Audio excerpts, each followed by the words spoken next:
Robert D. McWilliams started his twisted reign of terror in 2017, fresh out of seminary and newly ordained as a Catholic priest in Cleveland, Ohio. The 37-year-old had just begun his assignment at St. Joseph Catholic Church in Strongsville when he launched what prosecutors would later call one of the most calculated and cruel abuse schemes they'd ever seen. This wasn't some random predator. This was a man who'd spent years training to be trusted with people's deepest secrets and most vulnerable moments.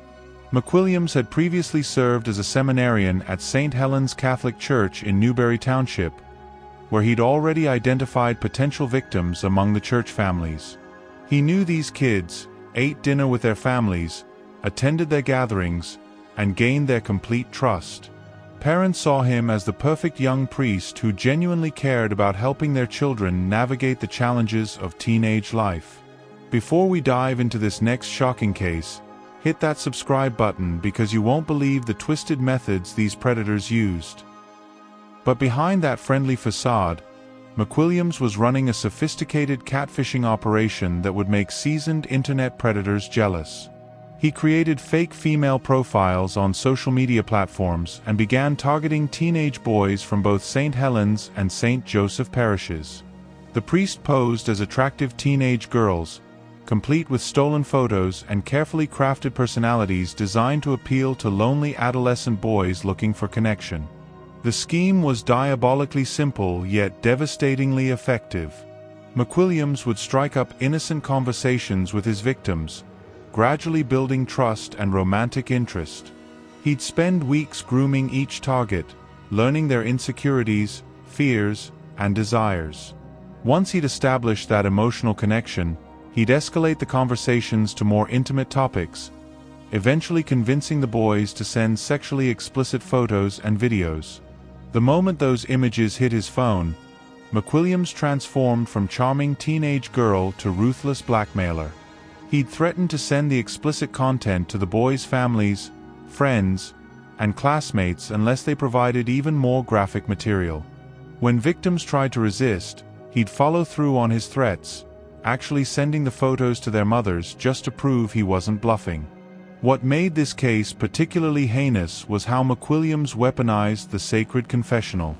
When victims came to him for spiritual guidance about their online troubles, he'd extract even more compromising information during confession. He learned about their drug use, sexual experiences, and deepest shame, then used that intelligence to tighten his stranglehold on their silence. Investigators discovered that McWilliams would actually sit in victims' homes, offering comfort and counseling to distraught families whose sons were being mysteriously blackmailed online. While parents praised their caring priest for his dedication, McWilliams would excuse himself to make phone calls, then send more threatening messages to the boy's mother about the explicit photos. He wanted to watch their reactions in real time, feeding off their panic and desperation.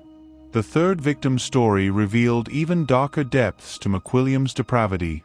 He met a 14-year-old boy on Grindr, a gay dating app, and began paying him for sexual acts.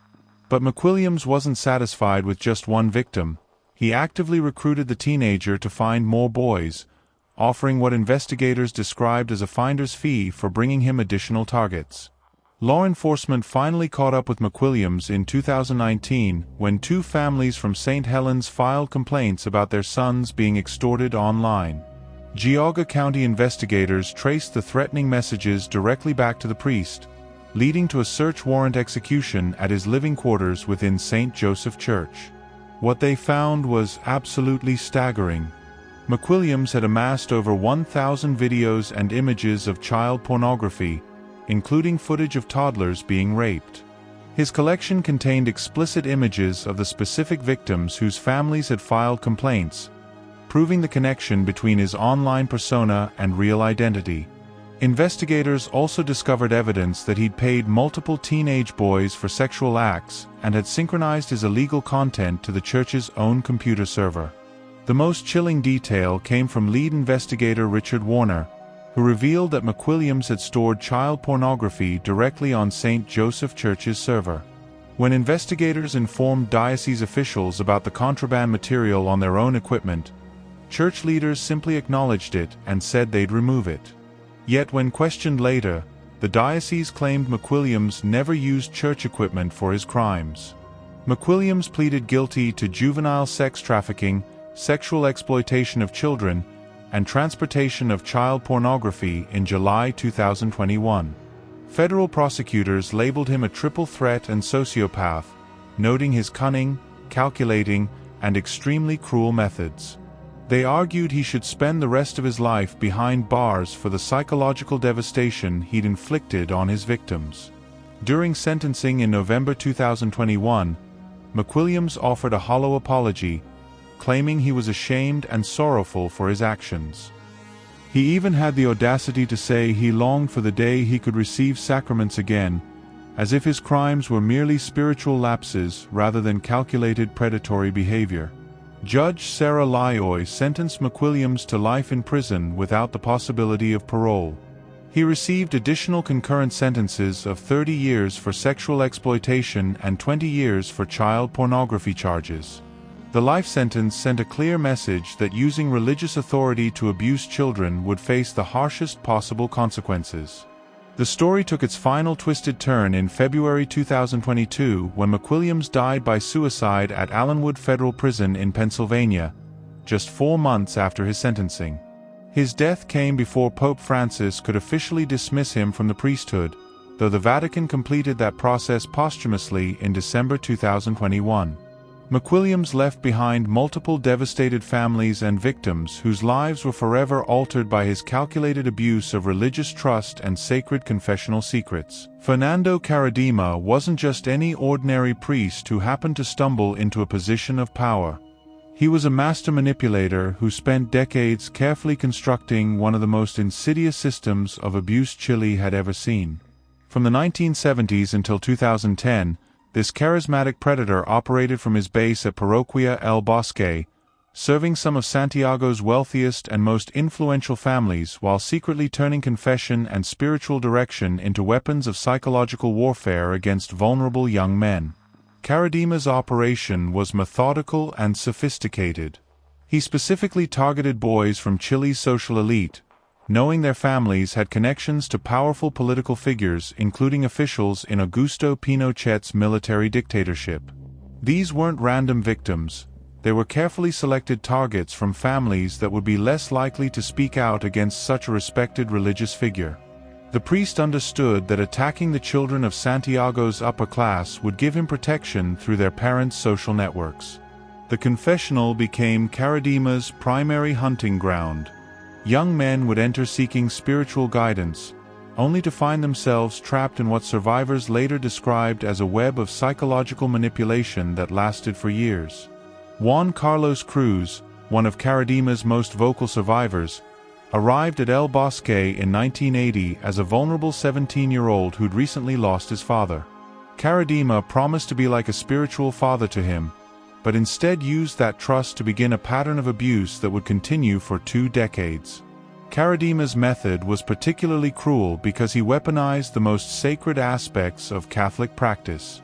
During confession, victims would reveal their deepest fears, sexual experiences, family problems, and personal struggles. Instead of providing spiritual comfort, Karadima would store this information like ammunition, using it later to manipulate and blackmail his victims into silence. He'd remind them of their confessed sins, telling them they were dirty or unworthy, making them believe they deserved the abuse. The priest created what survivors called a homoeroticized culture within his inner circle. He'd openly kiss and fondle his protégés in front of other seminarians and young priests, creating an atmosphere where sexual contact with him was normalized and even competed for. Young men would literally fight to sit next to Karadima at dinner tables, hoping to receive his affections. This public display served multiple purposes. It normalized the abuse while also creating witnesses who became complicit through their silence. Juan Barros Madrid, who later became a bishop, was one of Karadima's most devoted followers and enablers. Cruz testified that Barros didn't just witness the abuse, he actively participated in maintaining Karadima's system of control. When Cruz would confess his struggles with the ongoing abuse to other priests, Barros would use those confessional secrets against him. If Karadima felt Cruz wasn't being sufficiently devoted, he'd send Barros to confront him with private information that could only have come from confession. The psychological manipulation was devastating. Cruz described how Karadima would force victims to put their mouths close to his and stick out their tongues for kissing. When victims tried to resist or distance themselves, Karadima would organize what he called fraternal correction sessions. These were essentially kangaroo courts where 2 or 3 bishops and several priests would surround the victim in a room, telling them the devil was inside them and they needed to submit to Karadima's authority. Karadima's influence extended far beyond individual victims. He trained 50 priests and helped create several bishops during his career, meaning his network of enablers reached throughout Chile's Catholic hierarchy. Many of these men knew about the abuse but stayed silent, either because they'd been victims themselves or because they owed their careers to Karadima's recommendations. This created a powerful conspiracy of silence that protected the predator for decades. The first complaints against Karadima actually surfaced in 1984 when parishioners reported improper conduct to Archbishop Juan Francisco Fresno. Incredibly, their letter was literally torn up and thrown away by Fresno's secretary, who happened to be Juan Barros. This early warning was completely ignored, allowing Karadima to continue abusing victims for another 26 years. When José Murillo wrote to Cardinal Francisco Javier Errázuriz in 2003 reporting his abuse, the cardinal initially opened an investigation. 2 years later, the investigator found the accusations credible and suggested action against Karadima. However, Errázuriz rejected the report, later claiming he'd mistakenly relied on someone close to both the accused and accuser who said the opposite. This decision allowed Karadima to continue his predatory behavior for 7 more years. The abuse finally became public in 2010 when Chilean television broadcast interviews with 4 survivors. By this point, Karadima had spent over 30 years systematically abusing young men while using their confessions against them. The Vatican investigated and found him guilty in February 2011, sentencing him to a lifetime of penance and prayer. However, Chilean civil courts couldn't prosecute because the statute of limitations had expired, though Judge Jessica Gonzalez specifically stated the allegations were truthful and reliable. Pope Francis initially defended bishops connected to Karadima, particularly Juan Barros, claiming there was no evidence of cover-up. This stance changed dramatically in 2018 when detailed survivor testimony finally reached the Vatican, forcing Francis to acknowledge the systematic nature of the abuse and cover-up. Karadima was ultimately defrocked in September 2018 at age 88. Fernando Karadima died in July 2021 at age 90, never having faced criminal prosecution for his crimes. His legacy remains one of the most devastating examples of how predatory priests can weaponize confession and spiritual authority to create systems of abuse that persist for decades through institutional protection and victim manipulation. Let's move to another. This case unfolded at Turin's historic Santuario della Consolata in 2009 represents one of the most bizarre role reversals in confessional abuse history. Unlike typical cases where priests exploit their victims, this 80-year-old anonymous priest became the target of an elaborate extortion scheme that began in the very place where he was supposed to be dispensing spiritual guidance. Ramona, a 32-year-old Romanian Roma woman, entered the confessional booth looking for more than just absolution. She was hunting for her next financial opportunity. The relationship started innocently enough with what church officials described as shared personal revelations during confession. The elderly priest, serving at one of Turin's most prestigious religious sites, found himself drawn into conversations that gradually became more intimate and personal. Ramona wasn't just confessing her sins, she was strategically revealing details about her difficult financial situation and family struggles back in Romania. The priest's compassionate nature made him an easy target for what would become a 4-year financial nightmare. What began as pastoral care quickly evolved into something far more complex. The confessional sessions became increasingly frequent, with Ramona returning multiple times each week to speak with the priest. Their conversations moved beyond spiritual matters to personal struggles, family histories, and eventually romantic feelings. The priest found himself emotionally invested in this troubled young woman's life, wanting to help her overcome the poverty and discrimination she faced as a Roma person in Italy. The relationship crossed professional boundaries when the priest began offering financial assistance to Ramona's family. Initially, these were small amounts meant to help with basic necessities like food and shelter. The priest justified these payments as Christian charity, telling himself he was simply following Jesus' commandment to help the poor and marginalized. However, Ramona recognized an opportunity and began escalating her requests for increasingly larger sums of money.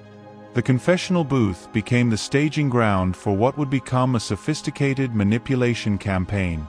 Ramona used her knowledge of Catholic guilt and the priest's own confessed weaknesses against him.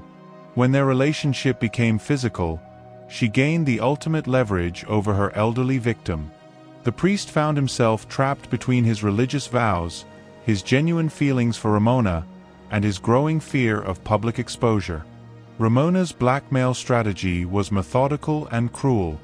She documented their relationship with photos, text messages, and other evidence that would prove devastating if made public. The priest understood that any revelation of their affair would destroy his reputation, end his career, and bring shame upon the prestigious Santuario della Consolata. The church had served Turin's faithful for centuries, and he couldn't bear the thought of tarnishing its reputation with scandal. The financial bleeding began slowly but accelerated rapidly. Ramona initially asked for help with rent payments and medical bills for her relatives. When the priest complied, she escalated to requesting money for travel expenses to visit family in Romania. Soon she was demanding cash for luxury items, expensive dinners, and shopping trips. The priest found himself handing over his entire monthly stipend just to keep her satisfied and silent. The situation reached critical mass when Ramona demanded access to the priest's inheritance, money he'd received from deceased family members years earlier. This wasn't pocket change. This represented the priest's entire life savings and his financial security for retirement. Yet the fear of exposure was so overwhelming that he liquidated his inheritance and transferred the funds to his blackmailer. The woman who'd entered his confessional seeking spiritual guidance had systematically drained him of every euro he possessed. The psychological torture was as devastating as the financial losses. Ramona would alternate between expressing genuine affection and making explicit threats about revealing their relationship. She'd remind him of his priestly vows while simultaneously demanding he prove his love through increasingly expensive gifts. The priest lived in constant terror that each day might bring public exposure and professional ruin. The extortion scheme finally unraveled when the priest could no longer afford to make payments. Having given Ramona over $460,000, he was completely broke and facing personal bankruptcy. With no money left to satisfy her demands, he realized that exposure was inevitable whether he continued paying or not. In a moment of desperate clarity, he chose to report the crime himself rather than wait for Ramona to follow through on her threats. Turin authorities arrested Ramona on extortion charges after the priest filed his complaint detailing the years of financial abuse he'd endured. The investigation revealed the sophisticated nature of her operation, including documented evidence of her threats and proof of the massive financial transfers. The priest's decision to come forward likely saved other potential victims from falling into similar traps. The case highlighted how confessional abuse can flow in unexpected directions when manipulative individuals exploit the trust and vulnerability inherent in religious settings. While the priest certainly violated his vows by engaging in the relationship, Ramona's systematic financial exploitation represented a criminal enterprise that destroyed an elderly man's life savings and emotional well-being. The Santuario della Consolata declined to comment when contacted about the scandal, maintaining the institutional silence that often surrounds such embarrassing revelations. The 80-year-old priest faced the remainder of his years in poverty, having lost both his life savings and his reputation to a woman who'd turned the sacred act of confession into a weapon of financial destruction. If this story is shocking you as much as it shocked investigators, smash that like button to help expose these crimes to more people. Drop a comment below telling me which case from this series has been the most disturbing so far, and don't forget to share this with someone who needs to know the truth about these predatory priests. Father Job Matthew's transformation from trusted spiritual counselor to predatory blackmailer began with a single confession in 2009 that would haunt his victim for nearly a decade. The 40-year-old vicar of the Malankara Orthodox Syrian Church in Kollam wasn't content to simply hear the woman's spiritual confession. He saw it as an opportunity to build his own private collection of human misery that he could exploit whenever he pleased. The 36-year-old married woman from Thiravala had approached Job Matthew before her baby's baptism, seeking spiritual cleansing through confession as required by church tradition. She revealed her deepest shame, a sexual relationship she'd had with clergy student Soni Verghese when she was just 16 years old back in 1999. She explained how Soni, who later became Father Abraham Verghese, had continued forcing himself on her even after both had married other people. This wasn't just any confession, this was pure gold for someone with Job Matthew's twisted mindset. Job Matthew listened carefully to every detail, not as a priest offering spiritual guidance, but as a predator cataloging ammunition for future use. The sacred confessional booth, where Catholics believe their deepest secrets are protected by divine confidentiality, became his personal intelligence gathering operation. Instead of providing comfort and prescribing penance, Job Matthew filed away every compromising detail about the woman's past relationships, her fears about her husband discovering the truth, and her desperate need to protect her family's reputation. The blackmail campaign started almost immediately after the confession ended. Job Matthew contacted the woman, claiming he needed to discuss her spiritual progress and requesting private meetings. During these encounters, he made his intentions crystal clear. Unless she submitted to his sexual demands, he would reveal her confessional secrets to her husband. The priest had weaponized the most sacred aspect of her faith, turning her trust in divine mercy into a tool of psychological torture. Job Matthew's manipulation techniques were sophisticated and cruel. He understood exactly which emotional buttons to press to maintain control over his victim. The woman lived in constant terror that her husband would discover her past relationship with Father Abraham Verghese, fearing it would destroy her marriage and tear apart her family. Job Matthew fed on this anxiety, regularly reminding her that he held the power to obliterate everything she held dear with just one conversation. The priest didn't keep his victim's secrets to himself, he shared them with his clerical colleagues like trading cards among perverts. Father Johnson V. Matthew and Father Jays K. George both received detailed information about the woman's confession from Job Matthew, and they immediately recognized the opportunity this presented. The confessional secret became a shared weapon among the priests, with each one using the same information to force the woman into sexual relationships. This network of clerical abuse operated with stunning coordination. When the woman tried to seek help from one priest about the blackmail she was experiencing from another, she found herself trapped in an even wider web of exploitation. Father Jays K. George posed as a counselor offering to help her deal with the trauma of being blackmailed by Job Matthew and Abraham Verghese. Instead, he used his position as a trusted advisor to sexually assault her while threatening to reveal the same confessional secrets if she reported his crimes. The psychological damage was devastating. The woman found herself living a double life, maintaining the appearance of a devoted wife and mother while secretly meeting with multiple priests who were sexually exploiting her. She was forced to steal money from her own household to pay for hotel rooms where the abuse took place, creating a trail of financial irregularities that would eventually expose the entire scheme. Job Matthew's control over his victim extended far beyond sexual exploitation. He forced her to book expensive rooms at five-star hotels in Kochi, knowing that the financial strain would create additional pressure to keep their relationship secret. The 9,600 rupee hotel bill that appeared on her bank statement wasn't just evidence of their meeting, it was proof of how completely he controlled every aspect of their interactions. The priest's arrogance grew bolder over time. He began demanding not just sexual favors but also emotional devotion, requiring his victim to exchange nude photos and engage in explicit text conversations. Job Matthew treated the woman like his personal property, someone whose body and dignity he owned through the power of her confession. He created detailed records of their interactions, possibly as insurance against any attempt by his victim to expose him.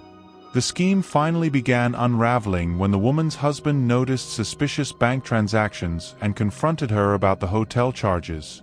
Under intense questioning, she broke down and revealed years of sexual blackmail orchestrated by Job Matthew and his clerical accomplices. Her husband initially pardoned her, understanding that she'd been manipulated and threatened, but he demanded justice against the priests who'd exploited her faith. The husband's attempt to seek justice through church channels proved futile.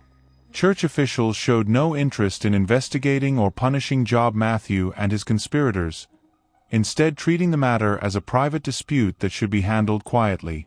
This institutional indifference forced the husband to take his case public, releasing audio recordings that detailed his wife's abuse and sparked a media firestorm across Kerala.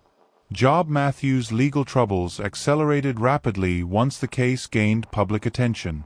The Kerala High Court rejected his anticipatory bail application, with Justice Rajavijayaraghavan specifically noting that Job Matthew had exploited his position of religious authority to blackmail the victim.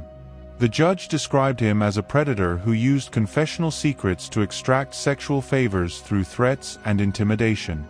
The priest surrendered to police in July 2018 after realizing that his legal options were exhausted. He was charged under sections 376 for rape and 354 for molestation of the Indian Penal Code. The crime branch investigation revealed the systematic nature of the abuse, with detailed evidence including bank records, phone communications, and victim testimony that painted a picture of prolonged exploitation. Job Matthew was eventually granted conditional bail by the Kerala High Court in July 2018, though he remained suspended from all priestly duties. The case had already destroyed his reputation and career, exposing him as someone who'd corrupted the most sacred aspects of Christian practice for personal gratification. His legacy remains that of a priest who transformed the confessional from a place of healing into a hunting ground for predators. Bernard Preist's manipulation of the Boy Scout confessional system was so calculated that he turned summer camp spiritual sessions into hunting expeditions for new victims. This French priest didn't stumble into abuse. He architected an entire system around exploiting children's trust in the sacred confessional process. From 1971 to 1991, Preist operated out of St. Foy-les-Lyon, creating his own private scout group specifically so he could avoid the oversight and inspections that regular scouting organizations required. The St. Luke Scout Camp became his personal playground where confession transformed from spiritual cleansing into predatory intelligence gathering. Preist's method was sophisticated because he understood exactly how the confessional worked in young Catholic minds. Children arrived at camp believing they needed to confess their sins to be spiritually clean, and Preist exploited this religious obligation to learn their deepest vulnerabilities. During these private confession sessions, boys would reveal their fears about their changing bodies, their confusion about sexuality, their family problems, and their desperate need for approval from authority figures. Instead of offering spiritual guidance, Preist cataloged this information like a predator building psychological profiles of potential victims. The priest's manipulation extended far beyond individual confessions. He created what survivors later described as a culture of normalized physical contact within the scout group. Boys competing for Preist's attention would sit close to him during meals, hoping to receive what they thought were special signs of affection. The chaplain would openly touch and caress his favorites in front of other children, creating an environment where inappropriate contact became normalized and even coveted by boys seeking his approval. François Deveau, who later became instrumental in exposing Preist's crimes, described how the priest wielded absolute hierarchical power over the scout group. Children saw their parents treating Preist with reverence and respect, believing he was a holy man chosen by God to guide their spiritual development. This religious authority made resistance unthinkable for most victims, who believed that questioning or refusing a priest's demands would be tantamount to defying God himself. Preist's confession sessions became increasingly intimate and inappropriate over time. He'd use information gathered during these private meetings to identify the most vulnerable children, those dealing with family problems, academic struggles, or social isolation. The priest would position himself as their special protector and confidant, someone who understood their unique struggles better than their parents or teachers. This emotional manipulation created powerful psychological bonds that made resistance extremely difficult for child victims. The summer camps provided Preist with extended access to his victims without parental supervision. During week-long retreats, he'd conduct daily confession sessions with individual boys, gradually escalating from spiritual discussion to inappropriate physical contact. Survivors testified that Preist would begin these encounters with normal confession procedures before transitioning to what he called gestures of tenderness and affection. The priest admitted in court that these interactions brought him sexual pleasure, though he claimed at the time he didn't understand they constituted abuse. Preist's operation was enabled by a broader culture of institutional protection within the Catholic Church. Parents first complained about his inappropriate behavior with children back in the 1970s, but church hierarchy dismissed these concerns without investigation. Cardinal Philippe Barbarin, who later faced criminal charges for covering up Preist's abuse, confronted the priest about abuse rumors in 2010 but allowed him to continue working with children after Preist promised he'd changed his behavior. The psychological damage to Preist's victims was devastating and long-lasting. François Deveau testified that he attempted suicide and blocked out large portions of his adolescence due to the trauma. The priest's manipulation created deep confusion in children who couldn't understand why someone they'd been taught to trust and revere was causing them such distress. Many victims struggled with feelings of complicity, believing they must have somehow encouraged the abuse or failed to resist properly. Preist's confession abuse continued for 2 decades because he'd successfully created a closed system where victims had no safe avenue for reporting. The children couldn't tell their parents because they'd been taught that confession secrets were sacred and inviolable. They couldn't report to other church officials because Preist held absolute authority within his scout organization. This isolation allowed him to abuse an estimated 75 to 80 children without meaningful consequence for most of his career. The case finally broke in 2015 when adult survivors began speaking publicly about their childhood experiences. The formation of La Parole Libérée, an association of Preist's victims, created the collective voice necessary to challenge both the priest and the institutional structures that had protected him. Their coordinated testimony revealed the systematic nature of Preist's abuse and the decades-long cover-up by church officials. Preist's trial in 2020 exposed the calculated nature of his crimes. He admitted to abusing 4 or 5 children per week during summer camps and up to 2 children almost every weekend during regular scouting activities. The priest acknowledged that parents had complained about his behavior in the 1970s, but church officials never punished him or removed him from contact with children. This institutional negligence allowed him to continue exploiting the confessional for nearly 2 more decades. The French court sentenced Preist to 5 years in prison in March 2020, though many survivors felt this punishment was inadequate given the scope and duration of his crimes. The Catholic Church had already defrocked him in July 2019, stripping him of his clerical status and formally acknowledging his abuse of authority within the scout organization he'd founded and led for decades.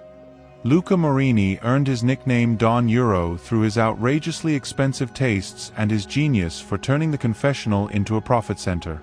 This defrocked Italian priest didn't just break his vows, he turned the sacred act of confession into a sophisticated intelligence-gathering operation that funded his lavish lifestyle of diamonds, cocaine, and male escorts. Morini arrived in the small Tuscan town of Pontecerchio looking like any other caring priest, but he quickly transformed the parish into his personal ATM by exploiting elderly parishioners' deepest secrets and spiritual vulnerabilities. The priest's operation was methodical and brilliant in its simplicity. During confession sessions, elderly parishioners would reveal their family problems, financial concerns, and deepest regrets. Morini would listen carefully, not to provide spiritual guidance, but to identify which congregants had money and which emotional buttons he could press to extract it. He'd learn about their deceased spouses, their guilt over family conflicts, their fears about their children's futures, then use this information to craft targeted fundraising appeals that hit them right in their emotional weak spots. Morini's fundraising genius lay in his ability to make elderly parishioners feel personally responsible for solving various church emergencies. He'd approach someone whose confession revealed their guilt about neglecting their late mother and explain how their generous donation could help build a memorial garden for departed souls. When someone confessed their worries about their struggling grandchildren, Morini would describe urgent youth programs that desperately needed funding. The priest had turned confession into market research for his personal enrichment schemes. The money poured in faster than Morini had ever imagined possible. Collections swelled beyond anything the small parish had ever seen, with elderly widows and retirees contributing their life savings to causes that existed only in the priest's imagination. Instead of funding church programs or helping the needy, this cash flow went straight into Morini's personal accounts to finance his double life as a cocaine-using party animal who hired male escorts and frequented swingers clubs across Italy. Francesco Mangiacapra, one of the male escorts Morini regularly hired, initially believed his wealthy client was a successful judge. Morini had created an elaborate backstory about his judicial career, complete with fake credentials and manufactured authority that explained his expensive lifestyle. The priest understood that sex workers would be more comfortable with a client who had legitimate reasons for wealth rather than someone whose money came from mysterious sources. Mangiacapra became suspicious when Morini's spending habits seemed excessive even for a supposedly successful judge. The priest was dropping thousands of euros on escort services, luxury hotel suites, expensive dinners, and extravagant gifts without any apparent concern for budgets or financial limits. When Mangiacapra discovered his client was actually a Catholic priest, he realized the money had to be coming from church coffers and decided to blow the whistle on the entire operation. The scandal exploded when Mangiacapra contacted the Diocese of Massa Carrara Pontremoli to report Morini's activities. However, church officials initially showed no interest in investigating or stopping the priest's behavior. They only took action when they learned that Luian, a popular Italian television show, was preparing an exposé about Morini's secret life. The diocese's solution was to quietly relocate Morini to a luxury house worth 200,000 euros, complete with paid utilities and maid service. This relocation strategy backfired spectacularly when Morini began blackmailing Bishop Giovanni Santucci, who had suspended him from priestly duties. The priest threatened to expose embarrassing information about multiple diocesan priests unless Santucci provided financial support and protection. Morini had collected compromising details about his clerical colleagues, possibly through confession or private conversations, and wielded this information like a weapon against church hierarchy.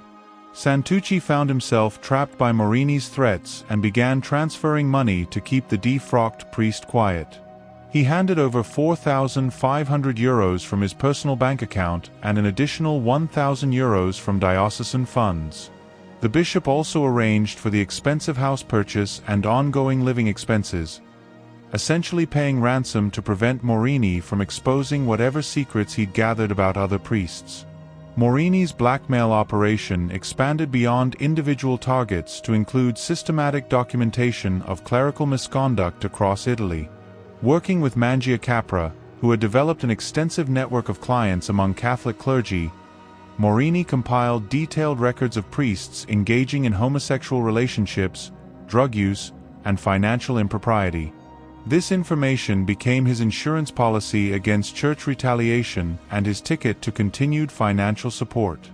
The television exposé by Luian finally brought Morini's crimes into public view with devastating footage of the priest snorting cocaine while surrounded by male escorts. The show also featured interviews with elderly parishioners who described how Morini constantly pressured them for money, even during confession sessions. These testimonies revealed the systematic nature of his exploitation and the emotional manipulation he'd used to extract donations from vulnerable congregants. Mangiacapra escalated the scandal by compiling a 1,200-page dossier documenting sexual relationships between 60 Catholic priests and male sex workers across Italy. This explosive document included explicit photographs, WhatsApp messages, and detailed accounts of clerical hypocrisy that reached the highest levels of church hierarchy. The Naples Archdiocese forwarded the dossier directly to the Vatican, treating themselves as merely a post office for delivering this devastating intelligence to Rome. Morini's legal troubles multiplied rapidly as investigators discovered the full scope of his financial crimes. A Genoa court confiscated his insurance policies, bank accounts, and diamond collection, revealing the extent of his wealth accumulation through parish theft. 4 male sex workers successfully sued Morini for identity fraud and were awarded €12,000 in compensation for being deceived about his true profession and income sources. The final judgment came in February 2022 when an Italian court sentenced Morini to 7.5 years in prison for extortion and impersonation. Prosecutors had requested a longer sentence, but the court reduced his punishment slightly after determining he suffered from mental illness. Morini was also ordered to pay €14,000 in compensation to his victims, though this amount represented just a fraction of the money he'd stolen from elderly parishioners over years of confession-based manipulation. Monsignor Mark Froelich's transformation from blackmail victim to accused predator represents one of the most twisted role reversals in Catholic Church scandal history. For nearly 50 years, this Ohio priest presented himself as a devoted educator and spiritual leader, but his carefully constructed facade began crumbling when Amanda Dutton and Michael Lindemood discovered his vulnerabilities and decided to exploit them for profit. The irony is staggering. The man who would later face credible accusations of sexual abuse first became famous as the victim of an elaborate extortion scheme that exposed his own dark secrets while making him appear sympathetic to his community. Amanda Dutton launched her blackmail campaign against Froelich in 2000 by claiming he'd raped her during catechism classes at St. Joseph Catholic Church in Bridgeport when she was a student. She approached the 75-year-old retired priest with explosive allegations that could destroy his reputation and demanded $15,000 in hush money to keep quiet about the supposed assault. Froelich initially denied the accusations completely, insisting they had no merit whatsoever, but he quickly realized that the mere existence of such claims could devastate both his personal reputation and the church's standing in the community. The psychological pressure was intense because Froelich understood how sexual abuse allegations function in public perception. Even completely false accusations could ruin decades of ministry and destroy relationships he'd built throughout eastern Ohio. Rather than fight the claims publicly or report them to authorities, Froelich chose the path that would ultimately prove most damaging. He began paying Dutton's demands while hoping the problem would simply disappear on its own. Michael Lindemood joined Dutton's extortion operation as her partner and enforcer, helping to coordinate the payment schedule and maintain pressure on their victim. The duo wasn't satisfied with a single large payment. They wanted to create a sustainable income stream that would continue indefinitely. They established a regular payment schedule that drained Froelich's personal finances over a 2-year period, demanding money monthly while threatening to expose their allegations if he missed any deadlines or tried to negotiate lower amounts. Froelich's decision to pay the extortion money created a logical trap that made him appear guilty regardless of the truth. His willingness to hand over thousands of dollars suggested he had something to hide, even though he maintained the allegations were completely fabricated. The payments became evidence of wrongdoing in the minds of anyone who learned about them, creating a perception of guilt that would haunt him for decades even after the extortion scheme was exposed. The elaborate blackmail operation finally collapsed when law enforcement launched an undercover investigation in 2002. Detectives caught Dutton and Lindemood in the act of collecting payment from Froelich, providing irrefutable evidence of their criminal conspiracy. Both extortionists were arrested, charged, and ultimately sentenced to 4 years in prison each after pleading guilty to their crimes in 2003. The Diocese of Steubenville initially supported Froelich throughout the extortion ordeal, publicly stating they'd never received any allegations of impropriety against him. Church officials emphasized that he hadn't used parish funds to pay off his blackmailers and treated him as a victim of criminal exploitation rather than someone who might have committed actual misconduct. This institutional support helped maintain his reputation and allowed him to continue his ministry for another 15 years after the scandal. However, the blackmail case created a permanent cloud of suspicion around Froelich that never fully dissipated. Members of his congregation and the broader Catholic community couldn't completely dismiss the possibility that Dutton's allegations contained some element of truth, even though she'd been convicted of extortion. The priest's willingness to pay such large sums of money continued to raise questions about what really happened during those catechism classes decades earlier. The second wave of accusations against Froelich began surfacing in January 2018 when Amanda, a different woman also named Amanda, contacted the Diocese of Steubenville with new allegations of sexual abuse. This victim claimed Froelich had abused her when she was a child, providing details that church attorneys deemed credible enough to warrant immediate action. The diocese promptly removed him from all ministry duties and launched an investigation into the new allegations. Amanda's experience with the diocesan response was frustrating and inadequate. When she called for updates on her complaint, church officials told her the matter had been handled by simply asking Froelich whether he'd committed the alleged abuse. When he denied the accusations, they seemed prepared to close the case without further investigation. This cavalier approach forced Amanda to escalate her complaint to secular authorities who would conduct a proper criminal investigation rather than relying on the priest's word. The Belmont County Sheriff's Office launched a formal criminal investigation led by Detective Doug Cruz, treating Amanda's allegations with a seriousness that church officials had initially failed to demonstrate. Unlike the diocese's perfunctory inquiry, law enforcement conducted interviews with witnesses, examined physical evidence, and built a comprehensive case file that could support potential criminal charges. The survivors' network of those abused by priests became involved in Amanda's case, providing support and advocacy while encouraging other potential victims to come forward. SNAP representatives noted that Froelich had worked at multiple schools and parishes throughout his career, creating opportunities for additional victims who might not have reported their experiences. The organization urged anyone with information about abuse to contact law enforcement rather than relying on church investigations. Froelich's extensive career in education made him particularly dangerous as a potential predator. He'd taught at St. Joseph School in Ironton, Guernsey Catholic in Cambridge, St. John Central in Belair, and Bridgeport Catholic schools, giving him access to thousands of children over decades.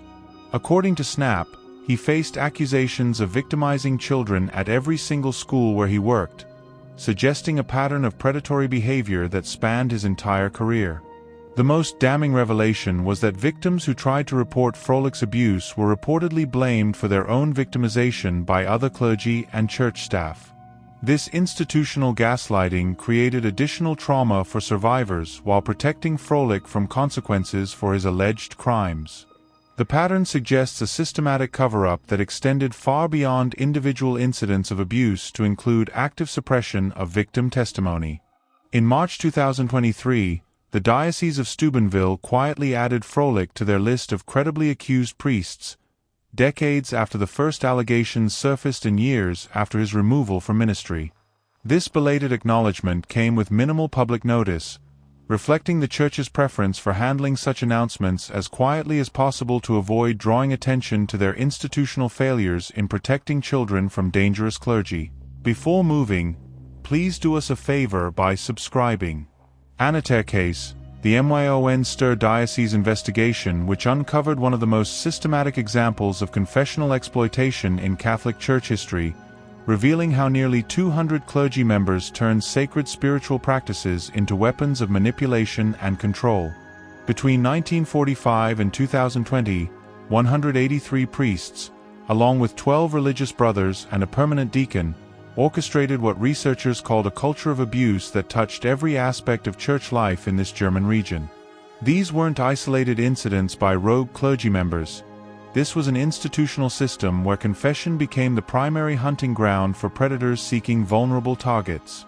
The scope of abuse was staggering, with researchers documenting at least 610 direct victims, though they estimate the actual number could reach 5,000 to 6,000 people when accounting for unreported cases. Professor Thomas Gros Berlting, who led the University of Munster investigation, discovered that priests were committing an average of 2 acts of abuse every single week, creating what amounted to an industrial-scale operation of spiritual and sexual violence against children and teenagers. The confessional booth served as the perfect recruitment center for these predatory priests. Children would enter these private spaces believing they were seeking spiritual cleansing and forgiveness, only to find themselves trapped by clergy who weaponized their deepest secrets and spiritual vulnerabilities. 75% of the victims were boys between ages 10 and 14, many serving as altar boys or participating in youth groups where priests had extended access to identify and groom potential targets. The priests' manipulation techniques were sophisticated and calculated. They'd use confession sessions to learn about children's family problems, sexual curiosity, fears, and emotional needs, then exploit this intelligence to create bonds of dependency and control.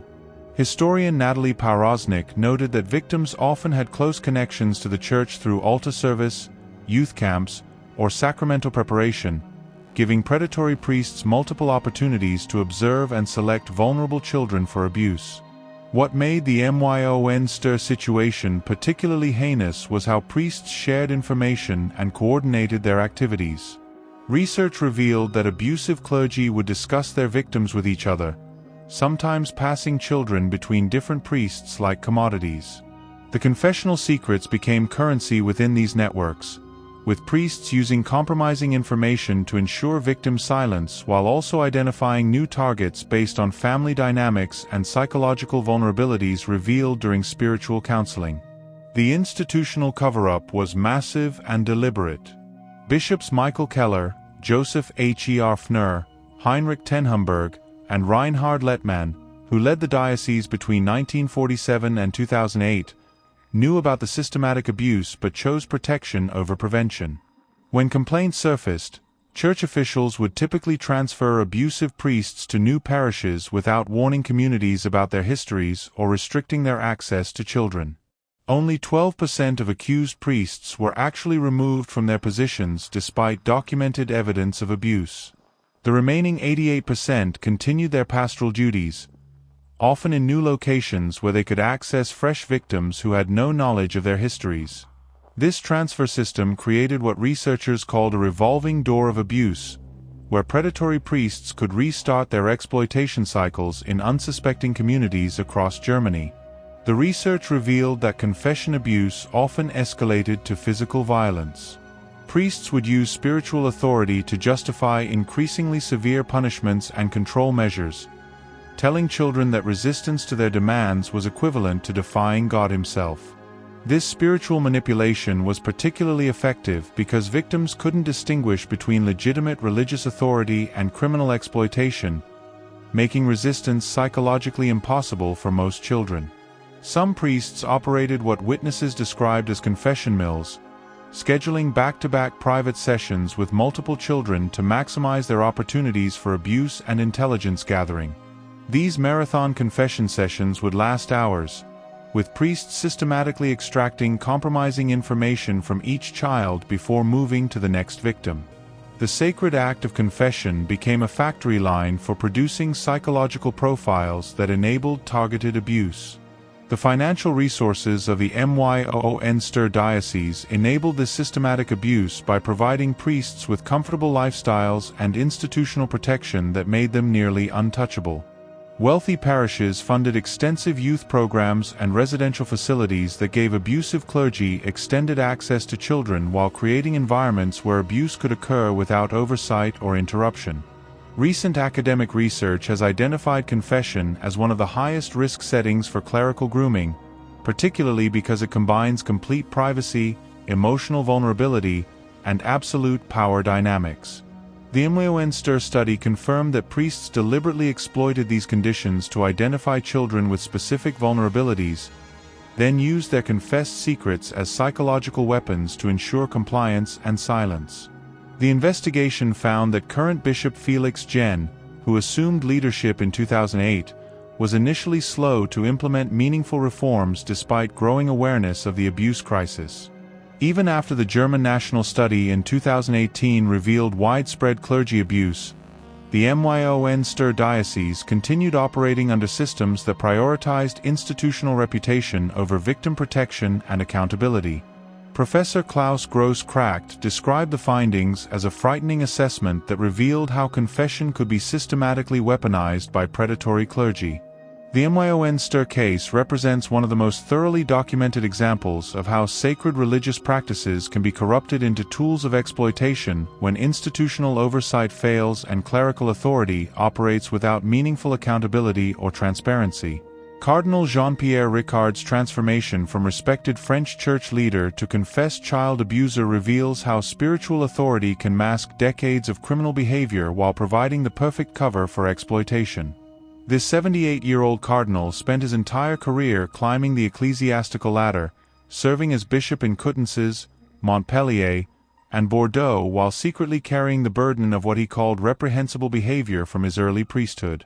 The irony is devastating because Ricard became one of France's most prominent advocates for confession and spiritual guidance, all while hiding his own dark secret behind the very sacrament he promoted.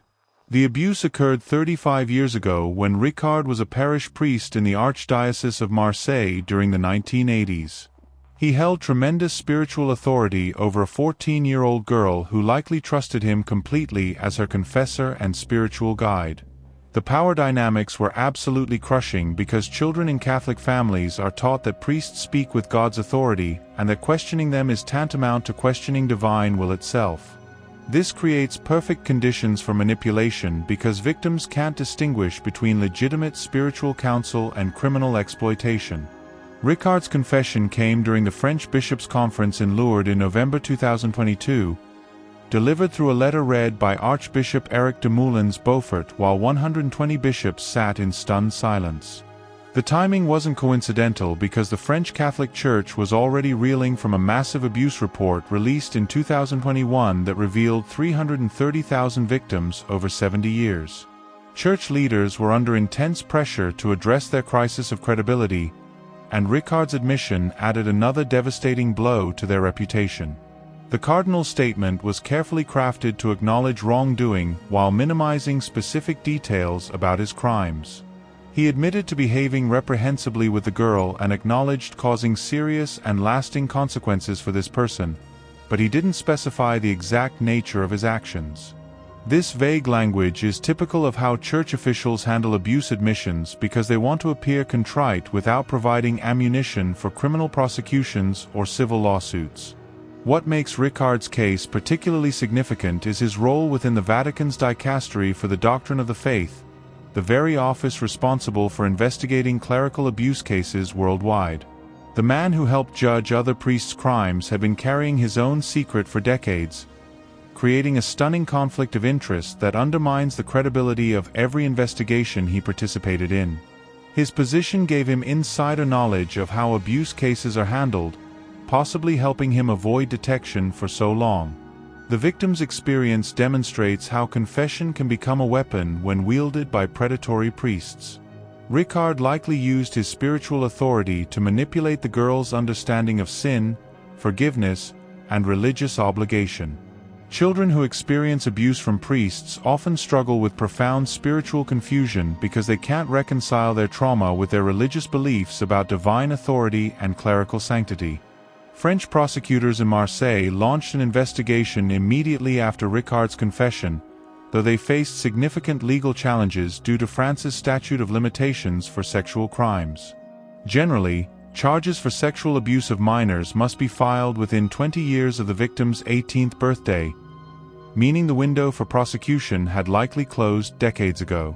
However, prosecutors opened a preliminary inquiry to examine the facts and determine whether any legal action remained possible. Ricard's career trajectory shows how abusive priests can exploit the Church's promotion system to gain even greater authority and access to victims. He served as president of the French Bishops' Conference twice, giving him tremendous influence over church policy and personnel decisions. His leadership positions likely provided him with advance warning about abuse investigations and the ability to shape how the church responded to scandal allegations. The cardinal's admission revealed the hypocrisy of his public advocacy for confession and spiritual renewal. Throughout his career, Ricard promoted the transformative power of the confessional and encouraged Catholics to seek spiritual guidance from trusted clergy. Meanwhile, he was harboring his own criminal secret, possibly using his knowledge of confession dynamics to identify and manipulate other vulnerable individuals. Church officials described the bishop's reaction to Ricard's confession as shocked, though this response seems questionable given their collective knowledge of widespread abuse within their institution. The French Church had been dealing with major scandals for years, and Ricard's admission was just the latest in a series of revelations about episcopal misconduct. Their shock may have been more about the public exposure than the actual crime itself. Ricard's case demonstrates how the seal of confession can protect predators while silencing victims. The girl he abused may have sought spiritual counsel about her trauma from other priests, only to find herself trapped by religious obligations that prevented her from seeking justice. The sacred nature of confessional secrecy creates perfect cover for criminals who understand how to manipulate religious belief systems. The Vatican's response to Ricard's confession was typically bureaucratic and slow. While prosecutors moved quickly to open an investigation, Vatican officials simply noted that they would follow their standard procedures for handling abuse cases. This institutional lethargy has characterized the Church's response to scandal throughout the global abuse crisis, prioritizing process over urgency even when dealing with confessed criminals. Ricard ultimately avoided criminal prosecution because French authorities determined the statute of limitations had expired, allowing him to escape legal consequences for his crimes. This outcome demonstrates how delayed reporting and institutional cover-ups can protect abusive clergy from justice, leaving victims without recourse while perpetrators maintain their freedom and reputation within religious communities. August Mandorfer turned Kremsmünster Abbey's boarding school into his personal kingdom of terror, using confession and spiritual direction as hunting grounds for victims while systematically breaking down every psychological defense that children possessed. Known as Father Alphonse during his reign from 1973 to 1993, this defrocked Austrian monk didn't just abuse children, he created an entire system where confession became a weapon of manipulation and control that enabled decades of unchecked violence and sexual exploitation. The ancient Kremsmünster Abbey had operated as a prestigious Catholic boarding school since 1549, attracting wealthy families who trusted their sons to receive the finest education under Benedictine guidance. What they got instead was a nightmare factory where Mandorfer wielded absolute authority over vulnerable children who had no escape from his sadistic regime. The boarding school environment gave him 24-hour access to victims, creating perfect conditions for systematic abuse that would continue for 2 decades. Mandorfer's manipulation of confession was diabolically sophisticated because he understood exactly how Catholic guilt functions in young minds. Boys would enter the confessional seeking spiritual cleansing, only to find themselves trapped by a predator who used their deepest secrets and fears as psychological ammunition. During these private sessions, Mandorfer would extract compromising information about family problems, sexual curiosity, academic struggles, and emotional vulnerabilities, then weaponize this intelligence to identify and isolate potential victims. The confession booth became Mandorfer's recruitment center for what survivors described as a protection racket. He'd learn which boys were being bullied by older students, then approach them privately with offers of special protection in exchange for sexual compliance. One 10-year-old victim testified that Mandorfer promised to shield him from violent upperclassmen if he submitted to sexual abuse, creating a twisted dynamic where children believed they needed the predator's protection to survive the hostile boarding school environment. Mandorfer's psychological manipulation extended far beyond individual confession sessions. He created what investigators later called a culture of normalized violence where physical and sexual abuse became routine parts of daily life. Boys witnessed classmates being beaten with an ox whip, threatened with firearms, and subjected to public humiliations that broke their spirits and made resistance unthinkable. This atmosphere of terror made his sexual demands seem like preferable alternatives to the violence that awaited defiant students. The spiritual authority that Mandorfer wielded was absolutely crushing for Catholic children who'd been taught that questioning priests was equivalent to defying God himself. During confession, he'd tell boys that their sexual abuse was penance for their sins, convincing them that resistance would damn their souls to eternal punishment. This religious manipulation was particularly effective because victims couldn't distinguish between legitimate spiritual guidance and criminal exploitation, making psychological escape impossible. Witnesses described how Mandorfer would use confession secrets to orchestrate elaborate psychological torture campaigns against students who displeased him. If a boy confessed fears about family financial problems, Mandorfer might threaten to contact their parents about imaginary disciplinary issues that could result in expensive punishments or expulsion. He'd weaponize family secrets, sexual confusion, and academic insecurities to maintain absolute control over his victims' behavior and silence. The physical violence that accompanied Mandorfer's sexual abuse was systematic and sadistic. He'd beat children with leather whips, kick and slap them during supposed disciplinary sessions, and threaten them with a pump-action shotgun that investigators later discovered in his quarters. This combination of physical terror and sexual exploitation created trauma so severe that multiple victims attempted suicide during or immediately after their time at Kremsmünster Abbey. One particularly devastating aspect of Mandorfer's operation was how he manipulated parental relationships to isolate his victims further. During confession, boys would reveal conflicts with their families or fears about disappointing their parents. Mandorfer would then position himself as a substitute father figure who understood their struggles better than anyone else, creating emotional bonds that made victims dependent on their abuser for validation and support. The institutional cover-up at Kremsmünster was massive and deliberate. Abbey officials received multiple complaints about Mandorfer's behavior throughout his career, but consistently chose protection over prevention. When parents or other monks raised concerns, church hierarchy would dismiss the allegations or transfer complainants to minimize scandal.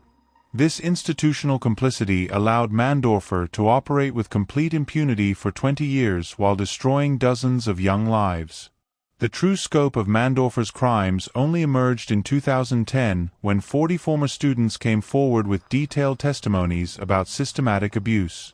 Court documents revealed that he'd sexually abused at least 24 children through methods ranging from genital manipulation to oral and anal rape. The confession booth provided him with the intelligence necessary to select victims, understand their psychological weaknesses, and maintain their silence through spiritual manipulation.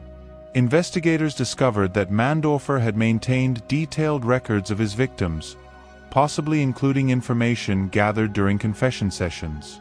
This documentation suggests he approached abuse with the methodical planning of a career criminal who understood exactly how to exploit religious authority and institutional protection to avoid consequences for his crimes. The legal proceedings against Mandorfer revealed the lasting psychological damage he'd inflicted on his victims. Many survivors suffered from severe depression, relationship problems, and suicidal thoughts that persisted decades after their abuse. Several testified that they'd never been able to participate in Catholic sacraments again because Mandorfer had permanently corrupted their understanding of confession and spiritual authority. And Austrian court sentenced Mandorfer to 12 years in prison in July 2013 after finding him guilty of 24 documented cases of child abuse and sexual violence. The judge specifically noted his exploitation of religious authority and systematic use of confession to identify and manipulate victims. Pope Francis personally defrocked him in April of that same year, stripping him of clerical status and formally acknowledging his corruption of sacred Catholic practices. That's another horrifying case of confession being weaponized by evil clergy. Make sure you're subscribed with notifications on because next episode covers an even more twisted case that will blow your mind. If you're binge watching this series, check out the playlist in the description, and hit that like button if you think more people need to hear these shocking true stories.